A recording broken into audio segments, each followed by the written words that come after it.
नमस्कार मित्रमैत्रिणींनो. आपल्या देशाचे लाडके पंतप्रधानजी नरेंद्र मोदीजी यांनी आव्हान केलेलं आहे आणि यांनी आव्हान करून जनतेला सांगलेलं आहे की खाद्यतेल कमी वापरा, खाद्यतेलाचं जपून वापर करा, खाद्यतेल जपून वापर करा.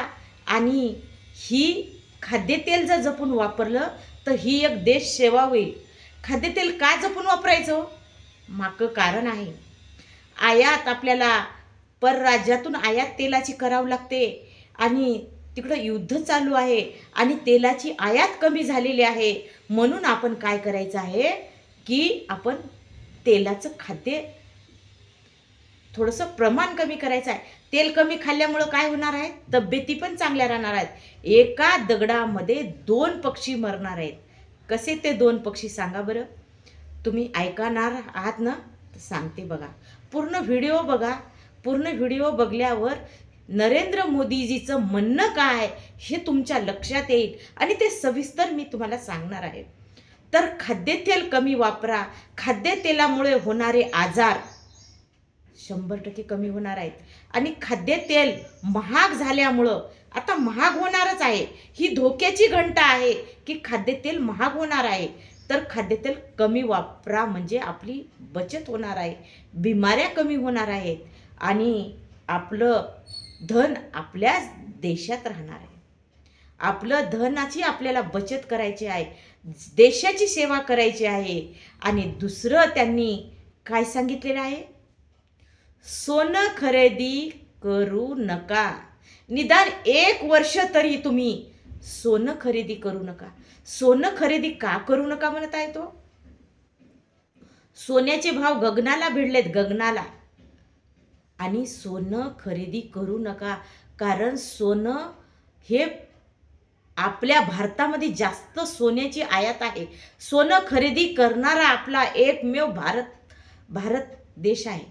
या भारतामध्ये आपल्या देशामध्ये जास्त सोनं खरेदी केलं जातं. युद्ध चालू आहे, लढाया चालू आहे, जिकडं तिकडं ताणतणावाचं वातावरण आहे आणि आपली संपत्ती, आपली देशाची संपत्ती आपणच साठवली पाहिजे. आपल्या देशासाठी आपणच केलं पाहिजे. आपले पंतप्रधान जर सांगत असतील तर ही खरंच धोक्याची घंटा आहे. आणि पंतप्रधान उगाच सांगत आहेत का हो? काहीतरी त्यांना कुजबूज लागलेली आहे, काहीतरी त्यांना समजलेलं आहे पुढं होणारं. म्हणून ते सांगत आहेत की बाबा रे, तुम्ही सोनं खरेदी करू नका. थांबा ना काही दिवस, काय फरक पडतो? एक तर भाव खूप वाढलेला आहे, त्यामुळं थोडं सोनंही खरेदी करायचं थांबायचं.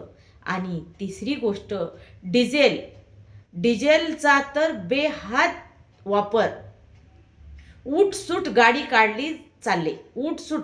5 लोक असतील तर 5 घरात गाड्या झालेल्या आहेत. प्रत्येकाची वेगळी वेगळी गाडी. शेताला फेरफटका मारायचा गाडीवर, भाजीपाला आणायचा गाडीवर. आपलं फिरणं बंद होऊन गेलेलं आहे, फिरणं.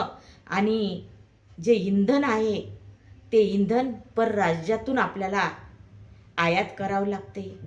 आणि इंधन जर आपण वाचवलं, मेट्रो ट्रेनने प्रवास केला तर काय होईल? आपलं इंधन वाचेल.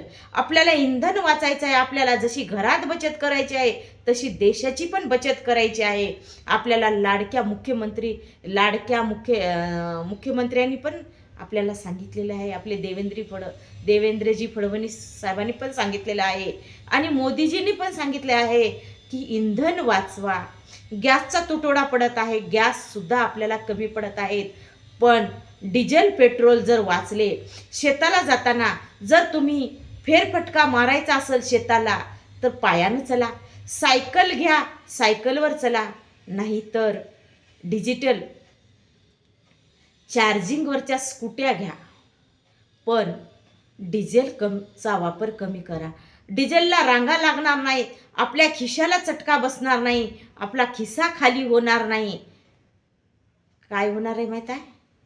डिझेल महाग झालंय, पेट्रोल महाग झालंय आणि उठसूट जर गाडी घेऊन फिरत असाल तर शरीराचं काय? ह्या शरीराला व्यायाम भेटत नाही. पायी चालण्याची सवय पूर्णपणे बंद झाली. घर परत गाड्या आहेत. तुला तिकडं जायचंय, तूच तुझी गाडी घेऊन जाय. तुला तिकडं जायचंय, तूच तुझी गाडी घ्या. एकत्र फिरणं बंद झालेलं आहे आपलं. प्रत्येकाच्या वैयक्तिक गाड्या झाल्यात फॅमिलीमध्ये. म्हणून काय करायचं आहे माहिती आहे का, ट्रेननी प्रवास करायचा आहे. मान्य आहे ट्रेनला गर्दी आहे, नियोजन करा, रिझर्वेशन करा, तिकीट बुक करा, अशा पद्धतीनं प्रवास करा. आणि काही वेळ तर काय करा माहिती आहे का, ऑनलाईनवर भर द्या. ऑनलाईनवरच सगळ्या हे करा. येणं जाणं थोडंसं थांबवा. प्रत्येकाच्या घरी येणं जाणं थांबवा. लग्नाच्या पत्रिका मोबाईलवरच पाठवा. ऑनलाईन डिजिटल देश झालाय ना सगळा. मग आपण ह्या गोष्टी सगळ्या ऑनलाईन करायच्या. निमंत्रण पत्रिका घरोघर जाऊन फिरत बसू नका. ऑनलाईन पाठवा. ऑनलाईनवर काम करा.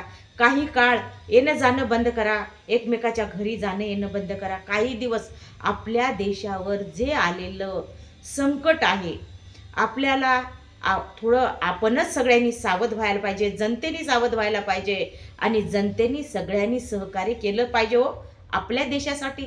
आपण जर केलं सहकार्य तरच आपल्या देशाचं संरक्षण चांगलं होणार आहे.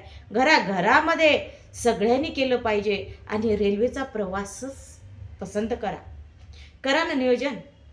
रिझर्वेशन करून कसं धूर, ज्या वेळेस आपण डिझेलच्या पेट्रोलच्या गाड्या वापरतो, प्रदूषण किती वाढत आहे हो. किती गाड्या वाढलेल्या आहेत आणि प्रदूषण, शुद्ध हवा गावात नाही, शहरात नाही, कुठं शुद्ध हवा आपल्याला भेटायला तयार नाही. कारण या वाढत्या वाहनामुळे प्रदूषण सुद्धा वाढलेलं आहे. त्यामुळं काय करायचंय, तेलाचं खाद्य कमी करायचं आहे, तेलाचं प्रमाण कमी करायचं आहे, सोनं खरेदी करायचं नाही आणि डिझेलचं गाडी जपून वापरायची आहे, जपून वापरायची आहे.